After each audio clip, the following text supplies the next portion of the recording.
reasonable base case is that the effects on inflation will be relatively short-lived, a one-time shift in the price level. But it is also possible that the inflationary effects could instead be more persistent, and that is a risk to be assessed and managed. Our obligation is to ensure that a one-time increase in the price level does not become an ongoing inflation problem. In the near term, risks to inflation are tilted to the upside and risks to employment to the downside. A challenging situation. There is no risk-free path for policy as we navigate this tension between our employment and inflation goals. Our framework calls for us to take a balanced approach in promoting both sides of our dual mandate. With downside risks to employment having increased in recent months, the balance of risks has shifted. Accordingly, we judged it appropriate at this meeting to take another step toward a more neutral policy stance. With today's decision, we remain well positioned to respond in a timely way to potential economic developments. We will continue to determine the appropriate stance of monetary policy based on the incoming data, the evolving outlook, and the balance of risks. We continue to face two-sided risks. In the committee's discussions at this meeting, there were strongly differing views about how to proceed in December. A further reduction in the policy rate at the December meeting is not a foregone conclusion. Far from it. Policy is not on a preset course. At today's meeting, the committee also decided to conclude the reduction of our aggregate securities holdings as of December 1. Our long-stated plan has been to stop balance sheet runoff when reserves are somewhat above the level we judge consistent with ample reserve conditions. Signs have clearly emerged that we have reached that standard. In money markets, repo rates have moved up relative to our administered rates, and we have seen more notable pressures on selected dates, along with more use of our standing repo facility. In addition, the effective federal funds rate has begun to move up relative to the rate of interest on reserve balances. These developments are what we expected to see as the size of our balance sheet declined and warrant today's decision to cease runoff. Over the 3.5 years that we've been shrinking our balance sheet, our securities holdings have declined by $2.2 trillion. As a share of nominal GDP, our balance sheet has fallen from 35% to about 21%. In December, we'll enter the next phase of our normalization plans by holding the size of our balance sheet steady for a time, while reserve balances continue to move gradually lower as other non-reserve liabilities, such as currency, keep growing.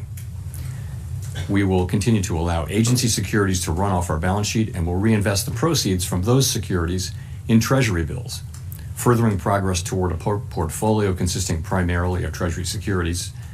This reinvestment strategy will also help move the weighted average maturity of our portfolio closer to that of the outstanding stock of Treasury securities, thus furthering the normalization of the composition of our balance sheet. The Fed has been assigned two goals for monetary policy: maximum employment and stable prices. We remain committed to supporting our maximum employment, bringing our inflation sustainably to our 2% goal, and keeping longer-term inflation expectations well anchored. Our success in delivering on these goals matters to all Americans. We understand that our actions affect communities, families, and businesses across the country. Everything we do is in service to our public mission. We at the Fed will do everything we can to achieve our maximum employment and price stability goals. Thank you. I look forward to your questions.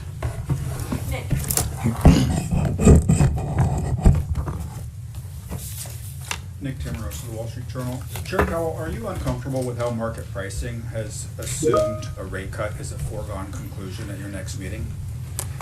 Well, as I just mentioned, a further reduction in the policy rate at the December meeting is not a foregone conclusion, as I've just said. So I would say that needs to be taken on board. We had, I would just say this, 19 participants on the committee. Everyone works very hard at this and takes their obligations to serve the American people very seriously.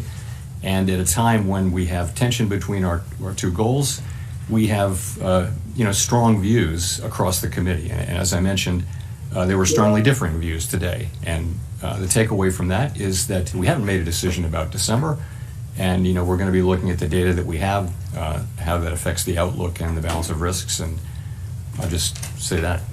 You and some of your colleagues have framed last month and maybe today, I won't put words in your mouth, there's a risk management exercise. At what point do you conclude that you've taken out enough insurance? Are you looking for some kind of improvement in the outlook, or could this unfold along the lines of last year, where you made a sequence of adjustments and then waited to gather more information? So the way I've been thinking about it is the risks to the two goals. For a very long time, the risk was clearly of higher inflation. And then that has changed now. And as we saw particularly after the July meeting, we saw the downward revisions in job creation, we saw a very different picture of the labor market and suggested that there were higher downside risks to the labor market than we had thought. And that suggested that policy, which we had been holding at a I would say modestly, other people would say moderately restrictive level, needed to move more in the direction over time of neutral. If the two goals are sort of equally at risk, then you ought to be at neutral, because one of them's calling for you to hike and one of them's calling for you to cut. So if that got back into balance, then you'd want to be roughly at neutral. So in that sense, it was a risk management. And I would say the same about today, sort of the same logic. But as I mentioned, going forward is a different thing. Claire. I'm Claire Jones, Financial Times. Thank you for taking this question. We've just heard from you that the discussion in December and the conclusion of the discussion is not a foregone conclusion. I'd like to just dig into that a little bit more about what sort of arguments were brought up. Was there any consideration, for instance, of the investment we're seeing in AI and some of the generation of household wealth through rises in stock prices related to the AI boom? Thank you. I wouldn't say that's a factor in everyone's assessment of the economy. I wouldn't say it's the driving factor. I don't think for anybody. I guess I would say it this way. Once again, I would just point out that we have the situation where the risks are to the upside for inflation and to the downside for employment. We have one tool. It can't do both of those. You can't address both of those at once. You've got a very different situation. So you have some people have different forecasts, right? So they'll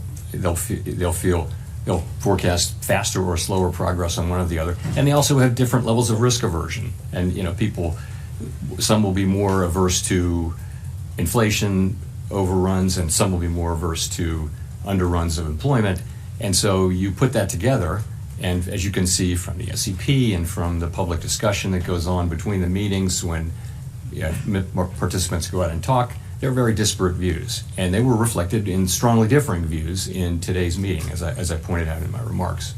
And that's what leads me to say that, that we haven't made a decision about December. I always say that it's a fact that we don't make decisions in advance. But I'm saying something in addition here, is that it's not to be seen as a foregone conclusion. In fact, far from it.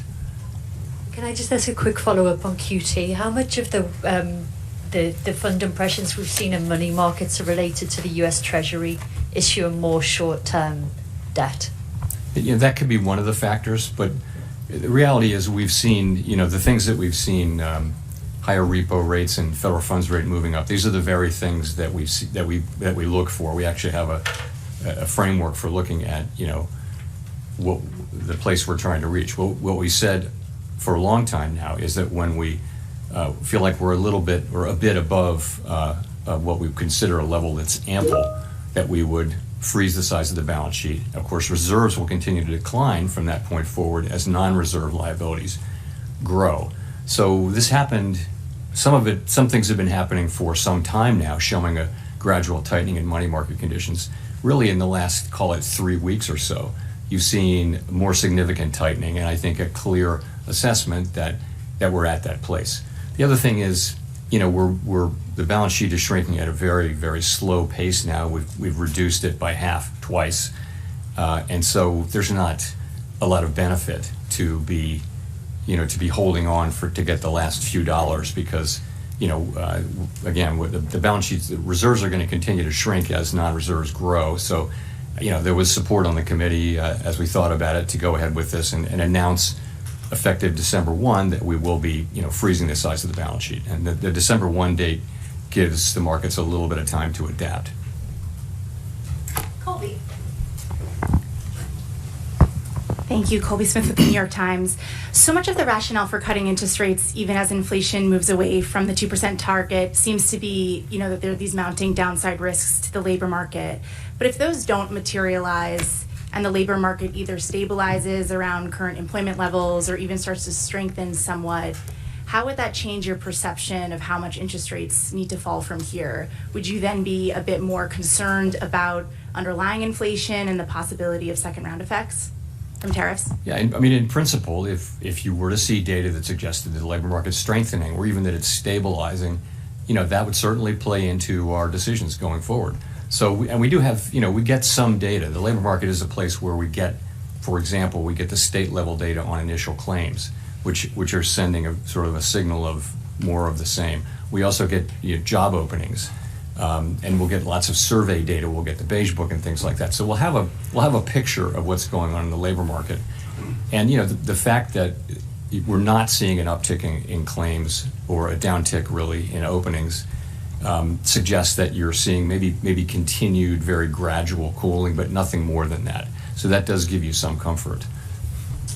But if this shutdown lasts a while longer and you don't have that data in hand, I'm just wondering how that hinders the committee's ability to assess the state of the labor market and make the right policy decisions, and also how much is that factoring into the debate about December? Yeah. So we get like I mentioned what we get in the labor area. We get some data in inflation, some data in economic activity. And we'll have a picture of what's going on. We also will have the Beige Book again. I would say we're not going to be able to have the detailed feel of things. But I think if there were a significant or material change in the economy one way or another, I think we'd pick that up through this. So in terms of how it might affect December, it's really hard to say. December's the meeting's like 6 weeks away. We just don't know what we're going to get. If there is a very high level of uncertainty, then that could be an argument in favor of caution about moving, but we'll have to see how it unfolds. Steve. Steve Leisman, CNBC. Mr. Chairman, can you characterize the meeting in terms of, you said strongly differing views. Was this a close call, this cut, or was it a close call maybe the other way because you had dissents on both sides? Thanks. So I was referring to the discussion about, to the extent it related to December. You saw we had two dissents, one for 50 and one for no cut. So that was a strong, solid vote in favor of this cut. The strongly differing views were really about the future. What does that look like? And I think people are saying, they're noticing stronger economic activity. Forecasters generally, broadly, have raised their economic growth forecast for this year and next year, in some cases quite materially. In the meantime, we see, a labor market that's kind of, I don't want to say stable, but it's not clearly in motion. It's not clearly declining quickly in any case. It may be just continuing to gradually cool. And again, people have different forecasts and expectations about the economy and different risk tolerances, and so there's you read the SEP, you read the speeches, there are differing views on the committee, and to the point where I said what I said. And just to follow up on the balance sheet, if you stop the runoff now, does that mean you have to go back to actually adding assets sometime next year so that the balance sheet doesn't shrink as a percent of GDP and become a tightening factor? So you're right. The place we'll be on December 1 is that the size of the balance sheet is frozen. And as mortgage-backed securities mature, we'll reinvest those in treasury bills, which will foster both a more treasury balance sheet and also a shorter duration. So that's what, in the meantime, if you freeze the size of the balance sheet, the non-reserve liabilities, currency, for example, they're going to continue to grow organically. And because the size of the balance sheet is frozen, you have further shrinkage in reserves. And reserves is the thing that we're managing that has to be ample. So that'll happen for a time, but not a tremendously long time. We don't know exactly how long. But at a certain point, you'll want to start reserves to start gradually growing to keep up with the size of the banking system and the size of the economy. So we'll be adding reserves at a certain point, and that's the last point. Even then, we didn't make decisions about this today, but we did talk today about the composition of the balance sheet, and there's a desire that the balance sheet be right now it's got a lot more duration than the outstanding universe of Treasury securities, and we want to move to a place where we're closer to that duration. That'll take some time. We haven't made a decision about the ultimate endpoint, but we all agree that we want to move more in the direction of a balance sheet that more closely reflects the outstanding Treasuries, and that means a shorter duration balance sheet. Now, this is something that's going to take a long time and move very, very gradually. I don't think you'll notice it in market conditions, but that's the direction of things. Janelle. Janelle Marte with Bloomberg. How are officials interpreting the latest CPI report? So some components came in lower than expected, but core inflation was still at 3%. So at this moment, what are you learning about the drivers? And also, do you view that the risks are greater that the Fed makes a mistake on employment or inflation? So the September CPI report, we didn't get PPI after that, which is important for translation into what we look at, which is PCE inflation. But we can still make a pretty good assessment of what that will be. When we get PPI, there might be some adjustments. But so directionally, it was a little softer than expected, and we always break it down into the three components. So basically, you've seen goods prices increasing, and that's really due to tariffs. And that's compared to a longer run trend of very, very mild deflation in goods. So that's moving inflation up. On the other side of that, good news that housing services inflation has been coming down and is expected to continue to come down. So if you remember a couple of years ago, that's the one that we kept expecting it to do that. Now it's been doing that for some time, and we expect to continue that. That leaves the biggest category is services other than housing services. And that's kind of been moving sideways over the last few months, but a significant part of that is non-market services, and we don't take a lot of signal about the tightness of the economy from that. So if you add all that up, a couple things to say. One is that inflation away from tariffs is actually not so far from our 2% goal. We estimate, people have different estimates of what that is, but it might be 5 or 6 tenths, and so that if it's 2.8, then core PCE not including tariffs might be 2.3 or 2.4 in that range, something like that. So that's not so far from your goal. So that we look at that, and the thing about tariff inflation is the base case is that it will come, and it probably will increase further, but it is that it will be a one-time increase. And we've been very focused for all of this year at making sure that that's the case, and thinking carefully about what are the pathways through which it could become something else, troublesome inflation. One of those would be, a really tight labor market. We don't see that. Another could be inflation expectations moving. We don't see that. So I think we're watching this very carefully. I think it's not the case that we're just assuming that it's going to be a one-time inflation. We understand fully that this is a risk we have to monitor and ultimately manage. With the stubborn in services inflation, what are some of the things that the Fed could do to address that, and especially when we're seeing potentially labor supply challenges? Sorry, say that first. The stubborn services inflation that you mentioned. Service inflation. Yeah. Well, again, the part of services inflation that isn't coming down as we would like it to is the non-market part of non-housing services.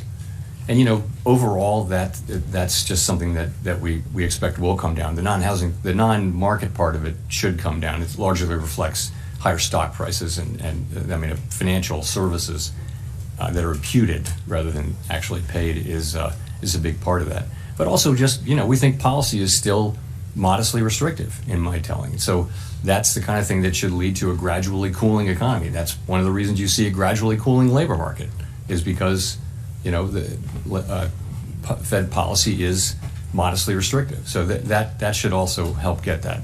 I want to say, though, we're absolutely committed to returning inflation to 2%. if you look at longer-term surveys or market pricing, you will see that's a credible commitment, and there should be no question that that's where we're going. Chris. Great, thank you. Chris Rugaber at Associated Press. So there's a big investment boom in AI infrastructure right now, as you know, and wondering if the existence of such a boom would indicate that rates are not that restrictive after all, and could further rate cuts at this point perhaps fuel an excess level of investment there or market bubbles? How is the Fed thinking about that? So I don't think that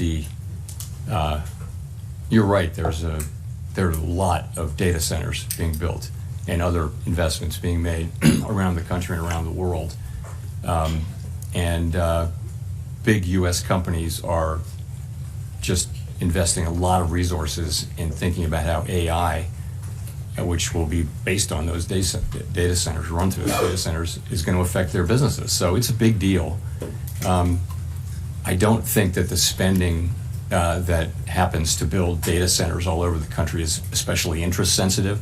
It's based on longer run assessments that this is an area where there's going to be a lot of investment and that's going to drive higher productivity and that sorts of things. I don't know how those investments will work out, but I don't think they're particularly interest sensitive compared to some of the other sectors.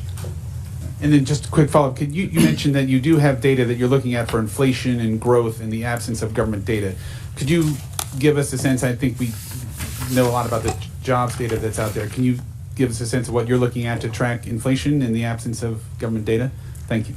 So it's a lot of things, and it doesn't replace government data, but you know all of these. I'll just mention some of the many names: Price Stats, Adobe, and others. For wage inflation, there's ADP data. On spending, you're going to ask about spending at some point. There are lots of other things that we look at, but it's many different sources, and again, including what we get out of the Beige Book, which will be sort of come out mid-cycle as always.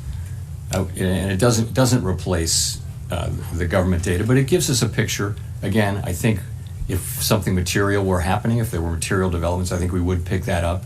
I don't think we'll be able to have the very granular understanding of the economy while this data is not available. Howard.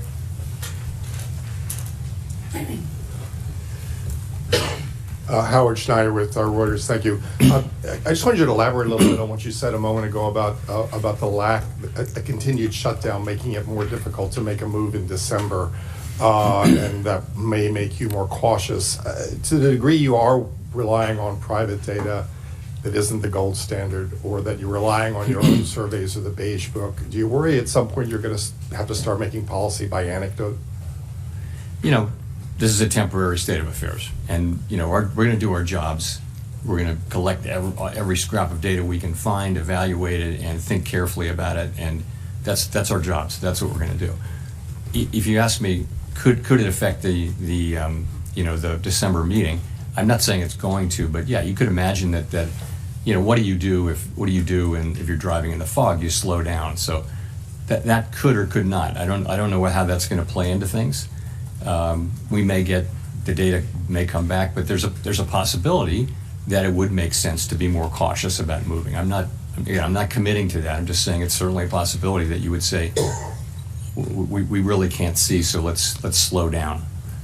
As a follow-up in the debate on this meeting, we saw recently some pretty big layoff announcements coming from Amazon and others. Wondering if that figured into the discussion at all, that you're starting to see this tension between growth and employment starting to be resolved, to the detriment of employment. And secondly, some of the stress is starting to appear in the bottom spur of the K, as they call it, household health premiums that are going to possibly be going up quite substantially, things like that. Has that started to become a factor in your policy discussion? So those are both things that we're watching very, very, very carefully. To start with the layoffs, you're right. You see a significant number of companies either announcing that they are not going to be doing much hiring or actually doing layoffs. And much of the time they're talking about AI and what it can do. So we're watching that very carefully. And yes, it could absolutely have implications for job creation. We don't really see it in the initial claims data yet. Now, it's not a surprise that we don't. It takes some time for it to get in there, but we're watching that really carefully. But again, don't see it yet in the initial claims data. On the K-shaped economy thing, I would say the same thing or similar thing.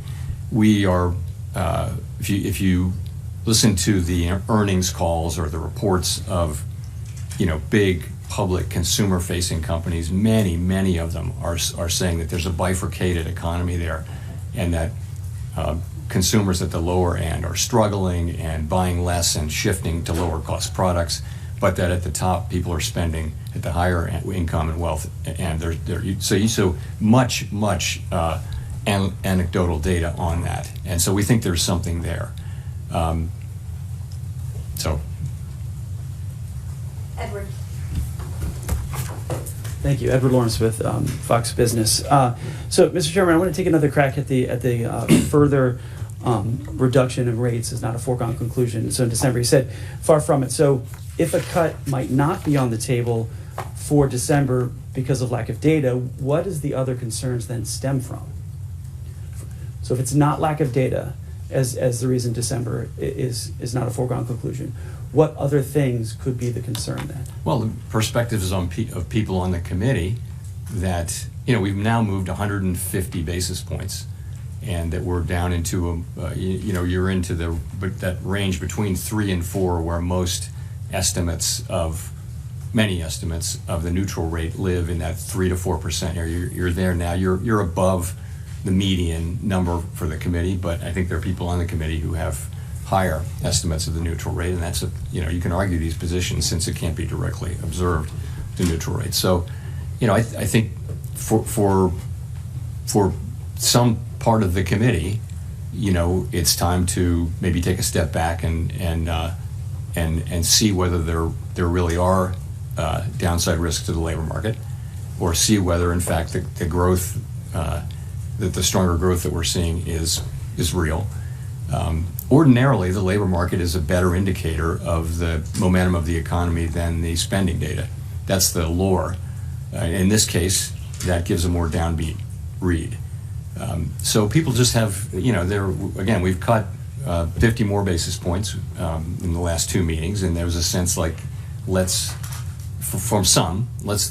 pause here, kind of thing, and a sense from others wanting to go ahead. But that's why I say differing views, strongly differing views. And so on that division then you're talking about going forward, so what's more important in this division? Is it inflation risks, is it employment risk, or is there a deeper philosophy division among the board? Look, everybody on the committee is deeply committed to doing the right thing to achieve our goals, maximum employment and stable prices. You have differences on how to do that, and as I mentioned, some of that is different forecasts, but a lot of it is also different risk aversions to the different variables, which is common through all Federal Reserves. People just have different risk tolerances, let's say. So that leads you to people with disparate views. You will know that from the speeches you've been listening to from my colleagues, and so we're at a place now where we have in fact cut 2 more times. And we're 150 basis points closer to neutral, wherever that may be, than we were a year ago.